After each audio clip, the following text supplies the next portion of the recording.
ধাৰ্মিক গণক স্বৰ্গলৈ নিব, অধৰ্মৰ পথত চলা লোকক নৰকৰ জুই পেলাই দিব।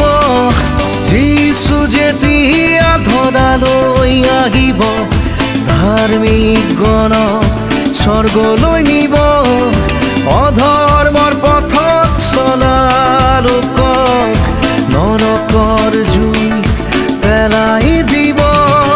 পাপীৰ দ্বিতীয় মৃত্যু আত্মাত ঘটিব, অনন্তকাল নৰকত থাকিব। মহান ত্ৰাণকৰ্তা প্ৰভু যীশু খ্ৰীষ্টৰ নামত আপোনাক অভিনন্দন। পবিত্ৰ বাইবেলৰ যোহানে লিখা শুভবাৰ্তা 17 অধ্যায় 6 পদত আমি এইদৰে পঢ়িবলৈ পাওঁ, তুমি এই জগতৰ মাজৰ পৰা যিবিলাক মানুহক মোক দিলা, সেইবিলাকৰ আগত মই তোমাৰ নাম প্ৰকাশ কৰিলোঁ। তেওঁবিলাক তোমাৰেই আছিল, তুমি তেওঁবিলাকক মোক দিলা আৰু তেওঁবিলাকে তোমাৰ বাক্য পালন কৰিলে।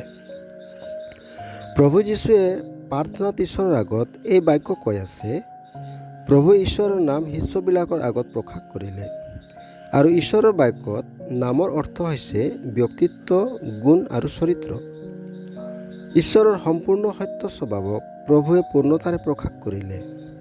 পিতৃ ঈশ্বৰে শিষ্যবিলাকক এই পাপ ভৰা জগত আৰু অবিশ্বাসী মানুহৰ পৰা পৃথক কৰি প্ৰভু যীশুৰ হাতত সদাই দিলে, অৰ্থাৎ তেওঁবিলাক এতিয়া প্ৰভুৰ হয়। ঈশ্বৰে তেওঁবিলাকক মনোনীত কৰিলে আৰু তেওঁবিলাকে তেওঁবিলাকৰ অভাৱ, অনাটন আৰু বিফলতাৰ মাজতো পিতৃ ঈশ্বৰৰ বাক্য পালন কৰিলে। ঠিক সেইদৰে আজিও যিকোনোৱে প্ৰভু যীশুক বিশ্বাস কৰে, তেওঁ শুভবাৰ্তাৰ দ্বাৰা ঈশ্বৰৰ পৰিচয় পায়, কিয়নো প্ৰভু যীশুত ঈশ্বৰৰ পূৰ্ণতা নিবাস কৰে। সেই ব্যক্তি ঈশ্বৰৰ নাম অৰ্থাৎ ব্যক্তিত্ব, গুণ আৰু চৰিত্ৰৰ পৰিচয় পায়। এতিয়া তেওঁ প্ৰভুৰ হৈ পৰে, তেওঁ পৰিত্ৰাণ পায় আৰু সদা সৰ্বদাৰ বাবে ঈশ্বৰৰ সন্তান বুলি আখ্যাত হয়। প্ৰভু যীশুক বিশ্বাস কৰি ঈশ্বৰৰ সন্তান হ'বলৈ ঈশ্বৰে আপোনাকো সহায় কৰক।